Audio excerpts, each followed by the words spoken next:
सर्व राजकीय मित्रांना मैत्री दिनाच्या हार्दिक शुभेच्छा। तरी आपण परस्पर विरोधी पक्षात असलो, प्रत्येकाची तत्व वेगवेगळी असली तरी आपली ही लढाई ही विचारांपुरती असावी। वैयक्तिक दुश्मनी राजकारणाच्या प्लॅटफॉर्मच्या पलीकडे प्रत्येकाने आपण काय म्हणाला, तंजरुस्त ने वो काम किया है, जिंदगी का गम उद्धव जी को उन्होंने इनाम दिया है। दोस्त न करे दुश्मन न करे, दोस्त ने वो काम किया है, जिंदगी का गम उद्धव जी को उन्होंने इनाम दिया है। एक वेगळा प्रश्न आहे। सर्वोदय आनंदगे साहेब नेहमी लेडीज बारच्या संदर्भात विरोधामध्ये असायचे, जेणेकरून कुठल्याही महिलेचा संस्कार उद्ध्वस्त होऊ नये।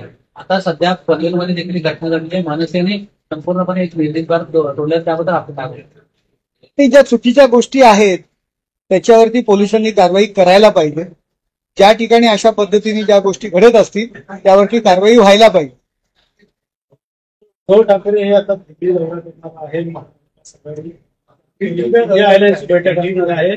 महाराष्ट्रातील विविध प्रश्न असेल, मराठी भाषा, हिंदी भाषा, निशिकांत सर्व विषय आणि महाराष्ट्रातला निकाल अशा सर्व गोष्टी। हे बघा, सोनिया गांधींनी किंवा राहुल गांधींनी त्यांना बोलवलेलं आहे, भेटण्याकरता बोलवलं असेल, त्यांना ऑर्डर दिली असेल चला मला भेटायला या, म्हणून ते जात असतील। महाराष्ट्राचे प्रश्न मांडण्याकरता त्यांचे खासदार आहेत, परंतु ते खासदार सभागृहामध्ये कुठल्याही पद्धतीचा प्रश्न मांडत नाहीत, बोलत नाही। उलट राहुल गांधी आणि सर्व मंडळी ते सभागृह बंद पाडतायत।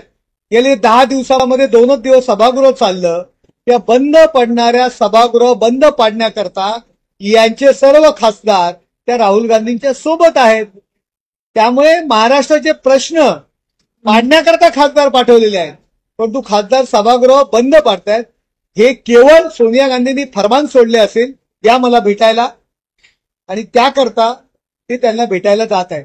तर 15 सप्टेंबर जी तारीख निश्चित होणार आहे, शिवसेना पक्ष नाव कोणा जाणार आहे केंद्रावरून वाद सर्वोच्च न्यायालयामध्ये आहे आणि ते पैसे हे बघा, न्यायालयाच्या निर्णयाचा आम्ही मान ठेवतो आणि आम्ही रीतसर कायदेशीर आम्हाला पक्ष आणि निशाणी मिळालेली आहे। या लोकशाहीमध्ये बहुमताला प्राधान्य दिलं जातं। निवडणूक आयोगाने जो निर्णय दिलेला आहे तो बहुमत पाहून दिलेला आहे आणि त्यानंतर जनतेच्या दरबारामध्ये 80 सीट आम्ही लढवतो, 60 जागा निवडून येतात आणि उभाटा 100 जागा लढवते, 20 जागा निवडून येतात। त्यामुळे शिवसेना कुणासोबत आहे आज जनतेने कौल आम्हाला दिलेला आहे। तर दौंडमध्ये नक्षलवाद जे भाजपचे अर्बन नक्षलवाद यावर वाद सुरू आहे। पाहायला गेलं तर आता दंगल पेटली होती, आता शांतता झाली आहे। कुठेतरी आता या संदर्भात महाराष्ट्र सरकारचे काय पाऊल असणार आहे काळात? बघा, जे लोक चुकीच्या पद्धतीने काम करत असतील, अर्बन नक्षलवाद हे जे काही विधेयक मंजूर झालेलं आहे, बघा देशाच्या विरुद्ध, राज्याच्या विरुद्ध एक फक्त बंदुकाच हातात घ्यायला पाहिजेत असं नाही। ते दहशतवादी आहेत, परंतु त्याचबरोबर लोकांना, आदिवासी बांधव असतील, शहरातील काही लोक असतील, तरुणांच्या डोक्यामध्ये चुकीच्या पद्धतीचे विचार, देशाच्या प्रगतीच्या विरोधातले विचार, देशाच्या विरोधातले विचार जर लोकांच्या मेंदूमध्ये, तरुणांच्या मेंदूमध्ये जर काही लोक पद्धतशीरपणे नियोजन पद्धतीने जर टाकत असतील आणि देशाच्या विरोधात उभं करत असतील तर त्याला सुद्धा नक्षलवादच म्हणतात। जो जण अशा पद्धतीने कृती करत असेल, महाराष्ट्र शासन त्याच्यावरती कारवाई करेल। संजय राऊतांचं म्हणणं आहे की राज्याचे मुख्यमंत्री देवेंद्र फडणवीस हे अपयशी आहे। मोदींप्रमाणे फडणवीसांचा पुरा फुगवला, मराठी माणसावर फुगणाऱ्यांची जास्त चिंता आहे। संजय राऊत रोज बातम्यांमध्ये राहण्याकरता अशा पद्धतीच्या गप्पा गोष्टी करत असतात, त्यामुळे जास्त लक्ष देण्याची गरज नाहीये। जर देवेंद्र फडणवीसांवरती जर अशा पद्धतीने जर ते टीका करत असतील तर आपल्या नेत्याला त्यांनी सांगावं, कशाला सारखे भेटायला जाता, कशाला भेटी मागता. बातम्यांमध्ये प्रसिद्ध होण्याकरता आणि राहुल गांधी आणि सोनिया गांधी यांना खुश करण्याकरता ते अशा पद्धतीची वक्तव्य करत असतात. ते काढण्याचा प्रयत्न, हिंदी सक्तीचा प्रयत्न होतोय. आपण त्यावर देखील त्यांचं म्हणणं आहे की तुमचं मुख्यमंत्री कोण आहे त्यावेळेला वेगळा विदर्भ काढा, तुमचा गुजरातमध्ये हिंदी सक्ती करा, मग महाराष्ट्रावरती लागा. बघा, देशामध्ये त्या राज्यामध्ये वेगळा विदर्भ हा विषय पण नाहीये. मुंबई महानगरपालिकेच्या निवडणुका आल्या की संजय राऊत आणि या सर्व मंडळींना असे विषय आठवतात. त्यामुळे तिकडे लक्ष देण्याची गरज नाहीये. आणि सकाळ संध्याकाळ एनडीएच्या विरुद्ध बोलणं हा एकमेव त्यांचा धंदा आहे आणि त्याकरता ते अशा पद्धतीने वक्तव्य करत असतात. महायुतीला कुठेतरी आता धक्का लागलेला आहे. ठाकरे मंत्री एकत्र आले, मात्र दुसरीकडे पक्षप्रवेश देखील पाहायला मिळतात.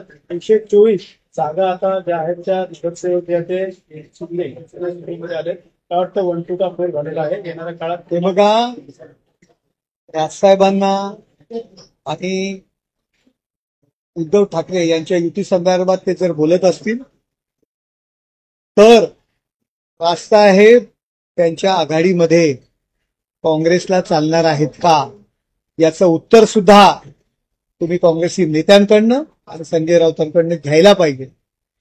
कालपर्यंत काँग्रेसला वापरलं, लोकसभेच्या जागा निवडून आणल्या, काँग्रेसची मतं आपल्या स्वतःला घेतली आणि आता महानगरपालिकेकरता राजसाहेबांची गरज त्यांना लागते. यापूर्वी राजसाहेबांना जे बाजूला केलं त्याचं कारण काय होतं हे सुद्धा त्यांनी स्पष्ट करायला पाहिजे.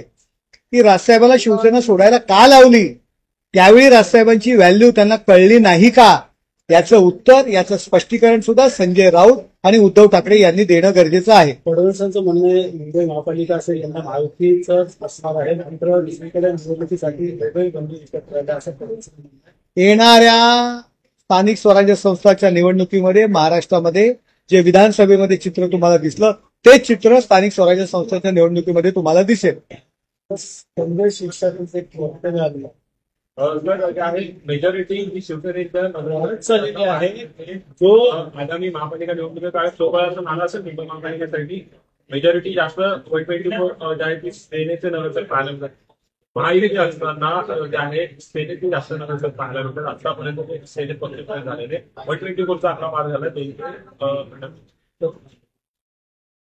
काय वाटतं एकंदरीत आता महानगरपालिकेची वचन जी आहे ती आता पुन्हा महिन्यानंतर एकनाथ शिंदे साहेबांचं जे जनमानसामधलं स्थान आहे ते रात्रंदिवस काम करतात हे पाहून लोक आमच्याकडे येत आहेत. महायुतीचे ते घटक आहेत त्यामुळे आमच्यामध्ये कोणाकडे जास्त येतात कोणाकडे कमी येतात हा विषय नाहीये. महायुतीलाच ते पाठिंबा देत आहेत. तर पाहिलं गेलं तर मुंबईमध्ये जास्तीत जास्त नगरसेवक आहेत गटाचे हे शिंदे सेनेकडे येत आहेत. त्यामुळे कुठेतरी शिंदे सेनेची मुंबईमध्ये ताकद वाढली आहे. त्याबद्दल काय वाटतं? शिवसेनेची ताकद ही पहिल्यापासून आहे. एकनाथ शिंदे साहेबांच्या नेतृत्वाखाली ती आणखी वाढणार आहे. महायुतीच्या याच्यामध्ये शिंदे गटाला जास्त नगरसेवक मिळाले तर महापौर अरे तुम्ही महायुती आमची होणार आहे, महायुतीत निवडणुका लढणार आहेत, याला जास्त याला कमी, अरे आम्ही पाहून घेऊ ना. ज्यावेळी महायुती होईल त्यावेळी आपल्याला कळेल. आपण माध्यम कशा करता ह्याला जास्त त्याला कमी या गोष्टी करताय. आपण महायुती म्हणून आम्ही निवडणूक लढणार आहोत. आमचे नेते आहेत, निवडणुकाला वेळ आहे. ज्यावेळी निवडणुका होतील त्यावेळी आम्ही स्पीकर जाहीर करू. आता कशाला एवढी चर्चा करताय. हा आणखी एक शेर सांगतो. हो 4